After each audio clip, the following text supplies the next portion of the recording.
Welcome to the George FT TV YouTube channel. Today we'll discuss the Crows versus West Coast and Hawthorn versus the Bulldogs. So a few games I haven't gone over yet, but we'll go over the games that are fresh in the mind that happened today as I record this. But yeah, you see this tomorrow as I upload it. But as every game goes by, I feel like I'm making more changes to the team. There's still most of the players are pretty set in my team at the moment. But there's just a few that pop up here and there, and like Reed had him in and out, and then after today it looks pretty good, so jump the gun there probably and stuff like that. So yeah, there's just a lot to go over, and even in the Crows game today, what the Crows CBAs are a little bit unclear because they keep dropping the tog and playing extra plays and stuff like that. So getting a read on that, we're not going to know for sure, but we'll discuss what we can regardless. So but yeah, like this year I tweeted before, it's the most fascinating year we've had in a long time because the forward lines are all kind of looking like, what mid prices do you want there? Do you even want him? Do you want Flanders? Do you not want Flanders? I've got him in at the moment, but I think round 0 is going to help us a lot. I was looking at the Gold Coast run and I don't love it over the first few rounds with Giants that are in there and stuff like that. Giants look bloody good. It's just, yeah, like Sydney versus Brisbane, like they played Grundy and Adams together. I don't think that's real, but that's for another time. And James Jordan looked good, and they've got Adams injured now, so they've got another injury. So I feel like that strengthens the Gordon and James Jordan picks. Geelong versus Essendon. Did we learn much here? I guess we got a good look at Nick Martin, and then he looked good. The role looked good, sort of playing everywhere, starting down back, but was in the forward line a few times in the first few minutes just because he was just following the ball. Port versus Freo. Like Ollie Wines, like Butters went down, so do you still want Butters? Is he going to be ripe and ready to go round 1? He should be, but second rolled ankle in a few weeks for him. Wines, Kenny says Wines is back to his best. Probably look like it. What happened with Freo? I guess Hayden Young was the number 1 mid there, and Fife was okay, but are there better options out there? Just the DT score for him's not going to be there. But there's so much to go over, but just a few general thoughts. There's too much to think about. But we'll get into Adelaide versus West Coast today, so we'll go over those plays. Maybe I'll record it tomorrow or something, but we'll go over that another time. But Adelaide versus West Coast. We'll start from the top. Rob, draft only. And I guess against BJ Williams, just got bullied pretty hard. So that's a good game from Rob. Now Rankin, a few people like Rankin in our Discord. Now it is annoying that the Crows have played West Coast here. No disrespect to West Coast supporters or anything, but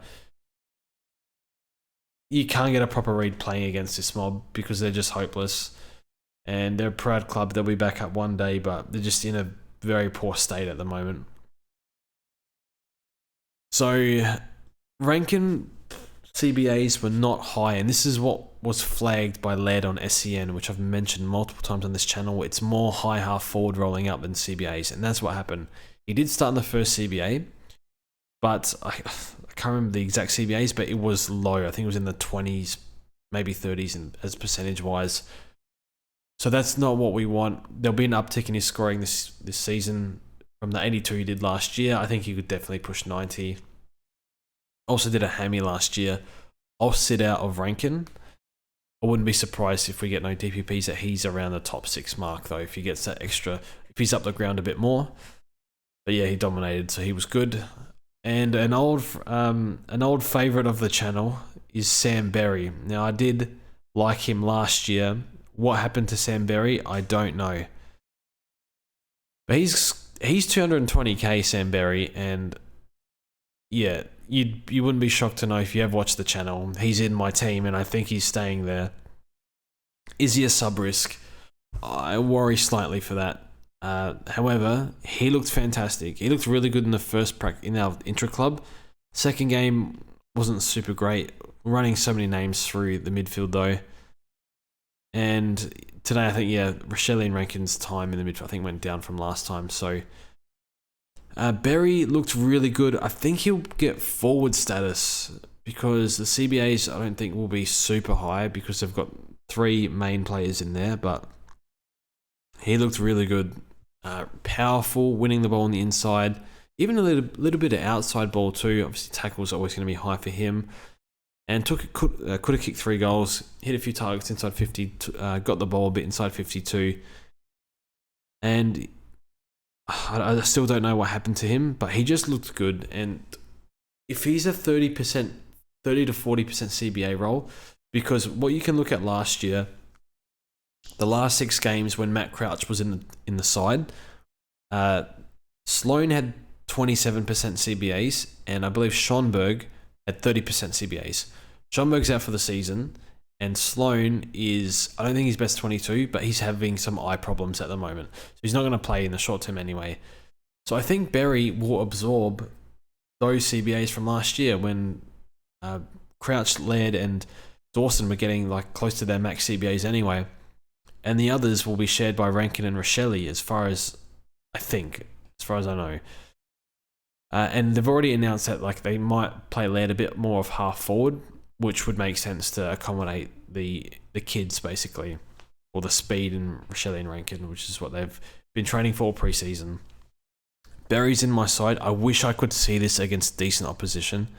Who did the Crows play last week? Port. Berry wasn't super great last week, so that's worrying me a little bit, but he's 220k. That's nothing. That's almost a rookie. So he's in my team, and don't listen to me because I have always bad read on Crows players. But yeah, enough on Sam Berry. Was impressed with his game. Dawson, they said low tog. Dawson is Dawson. I think he'll go 110 plus this year. If you want to start him, that's fine. I'm considering starting him, but there's just a lot of value around where I want Bontempelli. I can't be stuffed not owning Bont. I know it's expensive, but I just want to own him. And he's got West Coast in round 3. And if I had to pay up for another one, it's either Gordon or Dawson, I think. But Gordon has the 2 buys, so that annoys me. So I think he's fine pick. Obviously 66% tog here, scored 90. Like, it's against West Coast. I don't think he learned anything today from Dawson, but I guess maybe the good thing is he's probably going to be number 1 for CBAs. Laird, you don't touch Laird this year. Maybe upgrade. We'll see how things pan out, but they've already said that his CBA is going to drop. He was still in the starting CBA, and he's 30 years old now, so you don't go there. Matt Crouch, 59% tog. So they've managed his tog in the intra-club against Port Adelaide last week, and they've managed it again this week. I'm guessing it's because the first intro, they just tried so many players. Actually, no, tog was fine in the first intro because they just kept switching teams. The second game was against Port after he got his hand got stepped on, so they managed him a bit, and maybe that's the case at the moment. But yeah, 114, obviously a bit of scaling as well, but was on the bench most of the second half. They announced it on Twitter. The Crows Twitter. Looks fantastic to me. He's in my side and not moving.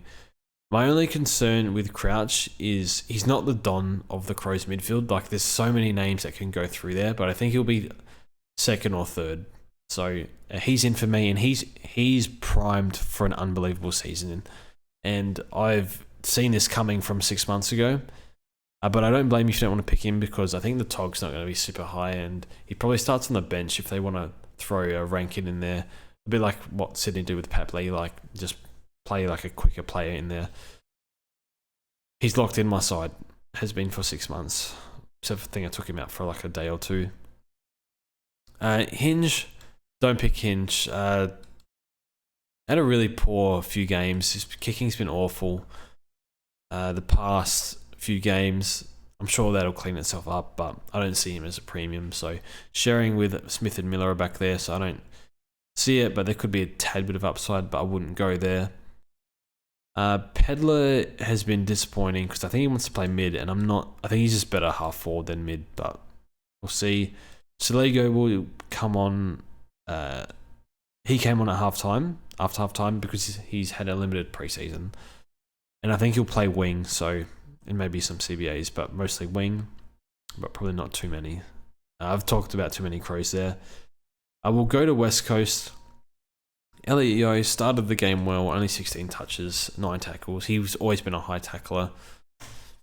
Again, with Yeo, if you were keen on him, you probably still are. If you're not keen on him, you're probably still not. So it's a no for me, but looks good. Harley Reid, that 88. So yeah, obviously a bit of a panic react last week. What I will say with Reid though, they played him more in the guts than halfback. I think the CBAs were 60%, and he should be their third mid. I think we saw, if you've watched his highlights, you can see him sort of create space at stoppage and sort of break away, even if it's at the back of the stoppage coming around or in the forward bit of the stoppage. But you could see him find a bit more space, use his strength a bit around the contest, and the Crows mids were sort of getting into him a bit, and I think he wasn't happy about it. I think it was old Tim Gossage and in WA was not happy about it, but Reid looked good today, and he finished the game well. I was a bit worried last week. The halfback time didn't really look great in there, and the cramping as well, not a good sign, but no cramping today, so he's in for me, so, and I'll field him, so role is good and job security is good and no real sub risk or anything like that. So Harley Reid's in for me, and I'm glad we got a second game because it would look silly if I didn't pick him in round 1. And what can he average?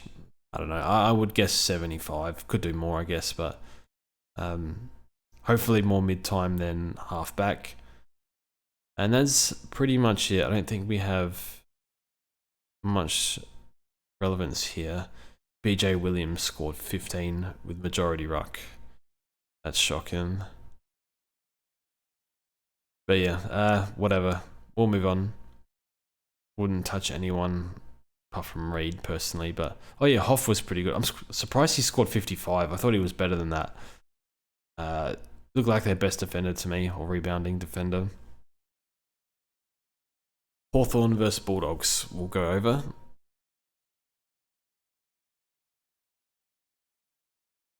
Okay, yeah, Bulldogs won easily.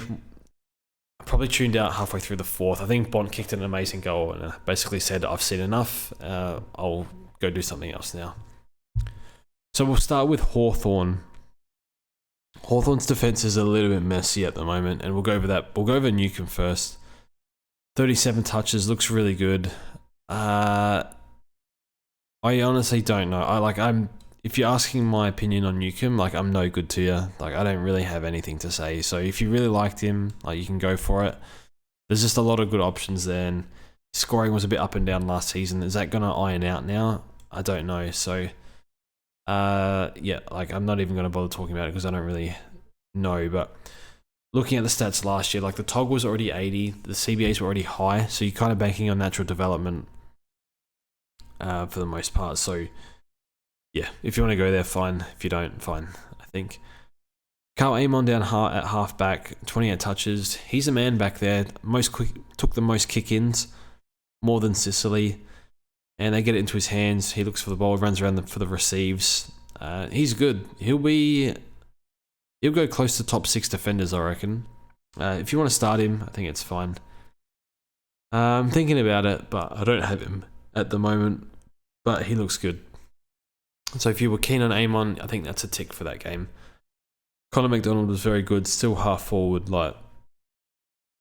I wish they just, it's practice game. Surely, they know he's a midfielder. Why wouldn't you just give him a chance in the midfield and stop wasting him at half forward? I get he's a good half forward, but why are they doing this to him? I hope he asks for trade if he has to keep playing half forward. Cam McKenzie was good, especially in the first half. Played mostly wing. Did get involved a little bit around the stoppages. Looks good. Playing with the ball. I think the wing time and it didn't really finish the game super well. A bit like last year. Looked really good in preseason. Can he maintain that form? Not too sure. So for 270k, I'll pass on Cam McKenzie. I wanted to see more CBAs. We didn't see that. So he's no for me, but he looks good. Just quickly, Ginnivan looked fantastic today, and do like him as a player. Now, D'Ambrosio is a weird one. Mostly wing, but you can sort of see him use the ball a bit. Almost as if he's a distributor, but I don't know if he's going to rotate wing and halfback or just play mostly wing. I think you could do a lot worse for 220k down back. And if you want to pick Mass, I think he's best 22. The other wing is probably... like they had a wingman out today. I can't remember. I've gone black. I can't remember who the other wings are. I know Morrison didn't play, I don't think. Or did he? No, I can't remember. Well, I can't remember who their wings are, so... what's it called? Ward. Yeah, Ward wasn't super great. Anyway, I've stopped wasting my time on that. But yeah, if you want to pick D'Ambrosio, I think that's fine. Even on the wing, I think for 220k you can do worse than that. Henry Husthwaite. We'll go Husthwaite. Very good young player. Very bright future. Was everywhere in the first quarter. I'm thinking maybe I should fit Husthwaite over Sanders. That's what I was thinking in the first quarter. Didn't run out the game well. I think first quarter was everywhere. Second, didn't do a lot. Third and fourth, didn't do much either.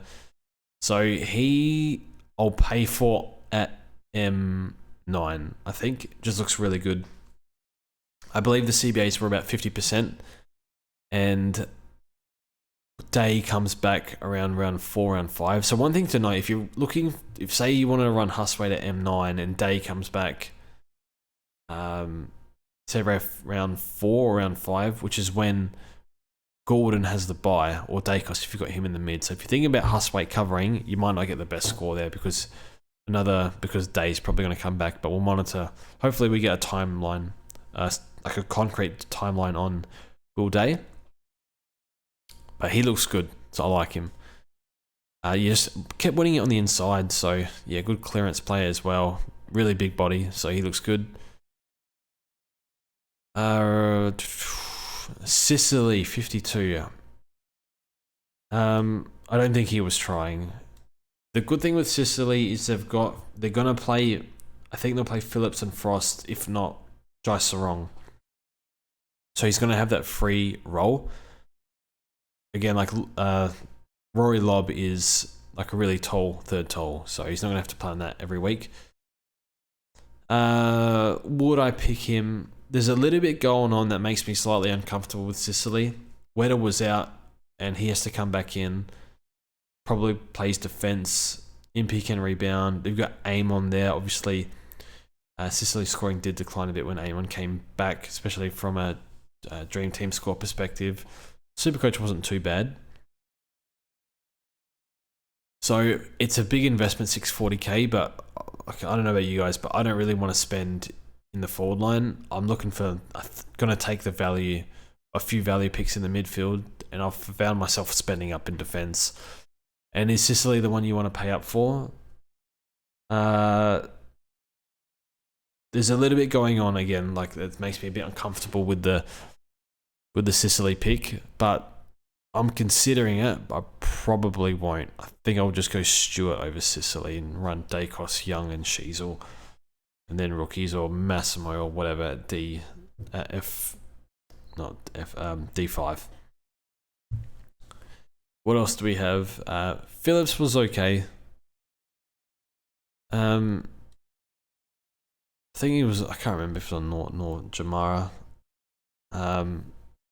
Had a few moments where he just got beat, but look, he's a rookie. I think he keeps playing, but I would probably take Gibcus and Reed over Phillips. But do you want to pay like Gibcus extra 50k more? So I think Zach Reed's clearly the best option, especially at that price down back, and I think you can do worse than Phillips. I think he'll play. Strong, I think he's a bit more inexperienced at key position defense role, so I think he'll play, but I'll need to do a bit of homework on that one. There's only really Josh Sarong in the twos that can play, and they're doing everything they can to not make Sicily that key defender. Now, Finn McGuinness, just on a side note, yeah, another thing with the Sicily pick, Blake Hardwick went down back in quarter 4. So it's just another guy that can take kick-ins and whatnot. Now, Finn McGuinness has found a new role. So I was looking at the teams and I'm thinking, well, look at this forward line for Hawthorn. Like, how is Finn McGuinness being best 22? Got all these mids, they got all these forwards. They're playing him back pocket, or they can move him up the ground if they want to tag with him. So think he played on Waitman, did okay. Next week, I dare say he's going to play, and there's 2 options for him. There's Merritt and Nick Martin. I think he's going to go to Zach Merritt because he knows how to play Merritt. Last year, they played him on Merritt, and they released it at halftime. And yeah, so that's very annoying that they're playing him. I was hoping they'd only like pull him out for Dacos, even though I'm starting Dacos. We don't really want to see Finn Mag out every week because he's just very annoying. So yeah, and yeah, Ward played wing, so not great.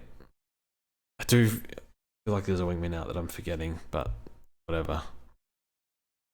Now, the Bulldogs, Bontempelli, first half, I'm like thinking he's just cruising.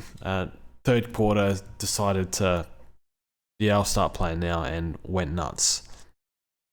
He's so expensive, you don't have to start him. Am I going to enjoy this game not owning Bont and hoping he doesn't drop 200 points on West Coast in round 3? I can't be stuffed with that.